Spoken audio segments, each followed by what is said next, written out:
Hi friends, இன்றைக்கி நம்ம சேனலில் நிறைய பேர் கேட்டுட்டு இருந்தால் முருங்கீரை பொரியல் ரெசிபி தான் பார்க்க போகிறோம். வாங்க எப்படி செய்யுதுன்னு பார்க்கலாம்.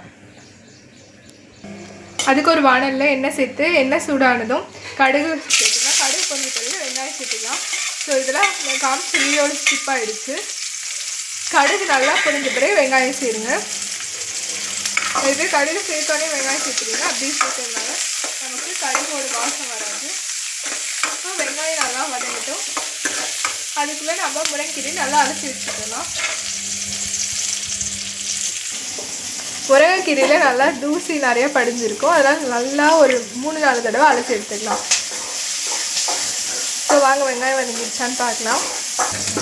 இன்னும் நமக்கு வெங்காயம் நல்லா வதங்குவோம். இப்போ தான் லைட்டாக கண்ணாடி பழம் வந்திருக்கு. நல்லா கோல்டன் ப்ரௌன் ஆகிற வரைக்கும் நம்ம இது வதக்கலாம்.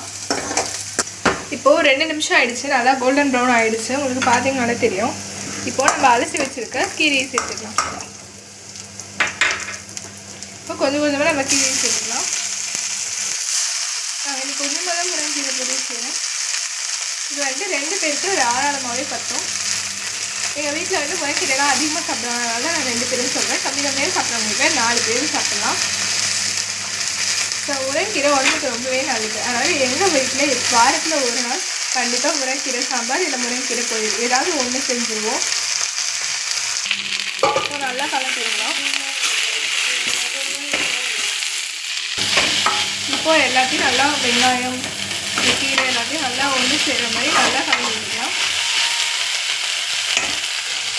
இப்போது இது எல்லாத்தையும் நல்லா ஒன்று சேர்த்து கலரி விட்டுட்டு கொஞ்சமாக மிளகாத்தூள் சேர்த்துக்கலாம். நான் கொஞ்சம் காரம் கம்மியாக தான் சாப்பிட்லாம், அதனால் கம்மியாக சேர்த்துருக்கேன். நீங்கள் காரம் அதிகமாக சேர்க்குறவங்க தேவையான அளவு கூட்டி சேர்த்துக்கலாம். இப்போது இதை நல்லா எல்லாம் மிக்ஸ் பண்ணி விட்டுக்கலாம். ஸோ இந்த ஸ்டேஜில் உப்பு போடுறது நமக்கு வந்து தண்ணி வந்துட்டு விடும். அதனால் கீரைக்கு நம்ம தண்ணி அதிகமாக தெளிக்க வேண்டிய அவசியம் இருக்காது. நீங்கள் பார்த்துட்டு சேர்த்துடலாம். அதனால் கொஞ்சம் சாப்பாடில் நம்ம சாம்பார் எப்படி வைப்போம் அதில் உப்பு கம்மியாக வேணா கூட சேர்த்துக்கலாம். பட் நம்ம முருங்கீரை உப்பு அதிகமாகிடுச்சுன்னா நல்லா இருக்காது. அதனால் உப்பு கம்மியாக சேர்த்துட்டு தண்ணி விடுறதாக தான் சேர்க்கணும். சேர்த்துட்டு நல்லா உப்பு கலந்து விட்டுக்கலாம். இது ஒரு 2-3 நிமிஷம் நல்லா வேகட்டும். அதுக்கப்புறம் நம்ம எந்த அளவுக்கு வந்த பிறகு தண்ணி தெளிக்கணும் அப்படின்றத பார்க்கலாம்.